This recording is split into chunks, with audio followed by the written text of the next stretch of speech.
now will give you the opportunity to explore the center of Riga, including the wealth of Art Nouveau architecture, most notably on the famous Albert Street, as well as a chance to visit the Latvian National Museum of Art.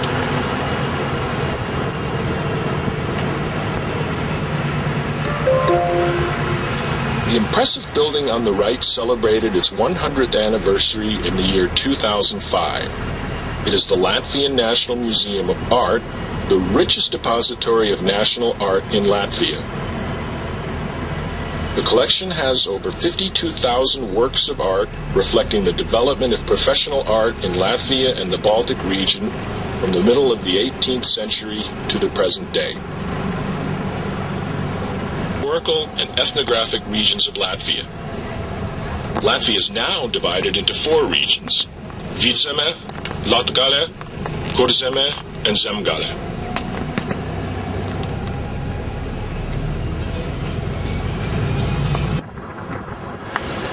In a moment, we will pass by a gray monumental building which is the home of the Latvian government. Latvia is a democratic parliamentary republic. The Seima, or Parliament, which is elected every 4 years and consists of 100 deputies, is situated in Old Town and holds legislative power. It also elects the country's president. The President of Latvia is a largely symbolic representative figure, while executive power is held by the Prime Minister.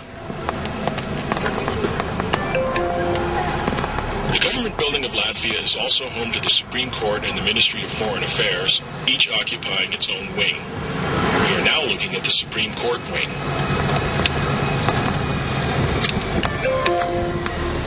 Cinema Riga is situated on your left, now slightly obstructed by a casino building.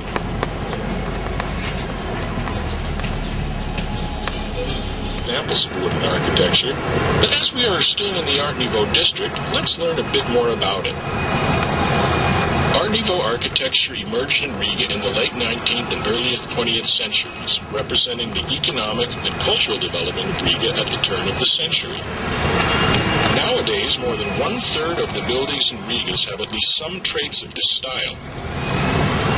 2 typical styles of Art Nouveau can be seen in the streets of Riga: decorative Art Nouveau and the style called National Romanticism, whose construction is characterized by the use of local materials and ornamentation patterns. In 1997, United Nations experts included the center of Riga on the UNESCO World Heritage List. Among other things, Riga was recognized as having one of the largest and best preserved collections of Art Nouveau in the world.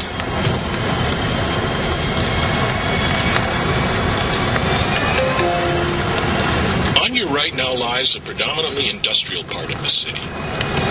Latvia has always exploited its geographic location as an important commercial and trade crossroads where east meets west.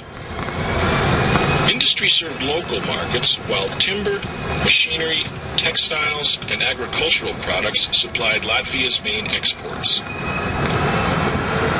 We'll see in a few seconds is the Latvian National Theatre, which is particularly important in the history of Latvia for being the site where Latvia's independence was proclaimed in 1918.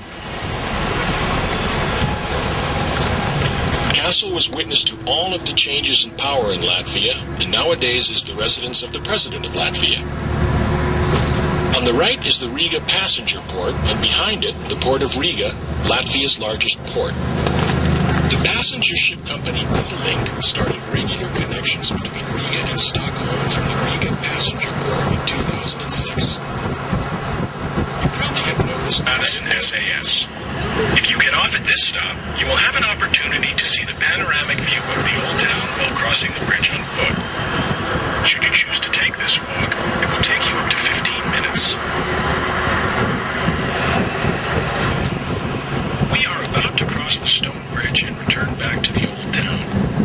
It is one of the 4 bridges crossing the river in Riga. On your left is the suspension bridge, on your right the railway bridge, and a bit further down, the island bridge. The construction of a 5th bridge is currently underway.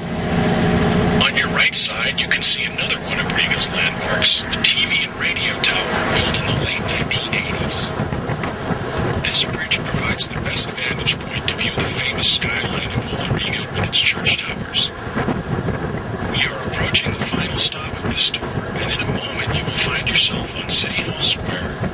see the city hall.